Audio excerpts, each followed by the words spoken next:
Prezados servidores e servidoras desta Universidade Estadual do Maranhão, eu me chamo Danilo Pereira, sou chefe da Divisão de Direitos e Deveres da Coordenadoria de Administração de Pessoal e venho por meio desta Pró-Reitoria de Gestão de Pessoas a fim de abordar sobre um tema tão relevante para todos nós, que é a aposentadoria. Mas o que é a aposentadoria? Bem, refere-se ao afastamento remunerado de um trabalhador que faz de suas atividades após ter cumprido os requisitos estabelecidos no direito previdenciário a fim de gozar de uma previdência social ou privada. Quais tipos de aposentadoria existem?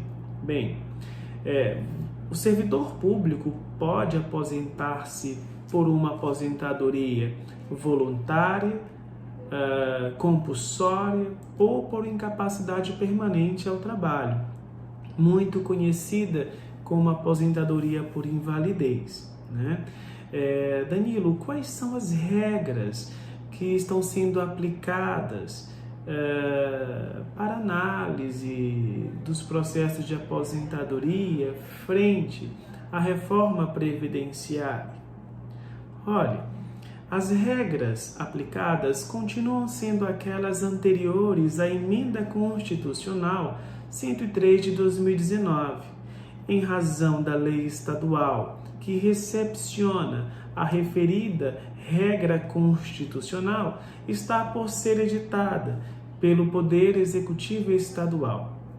Desse modo, as regras aplicadas, por exemplo, para a aposentadoria voluntária, continuam sendo aquelas, né? O servidor público que solicita a aposentadoria voluntária terá que ter cumprido o tempo mínimo de 10 anos de efetivo exercício no serviço público com 5 anos de efetivo exercício no cargo em que se dará a aposentadoria, não é? Questão da idade, né? Continua para os homens 60 anos de idade com 35 anos de tempo de contribuição e 55 anos de idade para as mulheres com 30 anos de tempo de contribuição. Depois que esta lei for editada e que o Estado, não é, estabelecer ali as suas regras, tomando como base legal a Emenda Constitucional 103 de 2019, aqueles servidores que estiverem ali já garantido com seus 35 anos de tempo de contribuição para homem com 60 de idade, 55 anos de tempo de contribuição, ou melhor, 55 anos de idade com 30 anos de tempo de contribuição para mulheres, eles entram nesta regra de transição, tá? Agora eu vou falar um pouco sobre a aposentadoria compulsória, né? A aposentadoria compulsória é a aposentadoria em que o servidor ele atinge a idade limite de exercício de sua função, não é? Como servidor público, no caso estadual, e aí ele é imediatamente afastado quando completa os 75 anos de idade, que é a idade limite. O órgão é responsável em formalizar o processo e encaminhar para o setor de análise, né, que é a Coordenadoria de Análise de Aposentadoria do IPREV. Assim também como a aposentadoria voluntária, a aposentadoria por incapacidade permanente ao trabalho, ou seja, o órgão, a UEMA, nós recepcionamos esses processos, eles são formalizados aqui, e aqui nós juntamos os documentos que são pertinentes a eles e encaminhamos para o órgão de análise, que é o IPREV.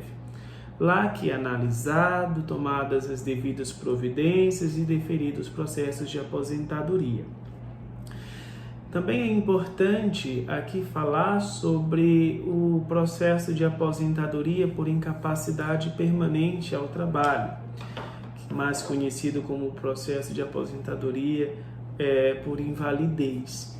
O processo de aposentadoria por incapacidade permanente ao trabalho, para efeito Eles consideram as moléstias profissionais, né, doenças graves, contagiosas ou incuráveis, tais como tuberculose ativa, alienação mental, esclerose múltipla, neoplasia maligna, cegueira posterior ao ingresso no serviço público, hanseníase, cardiopatia grave, doença de Parkinson, paralisia irreversíveis e incapacitantes, dentre outras, né?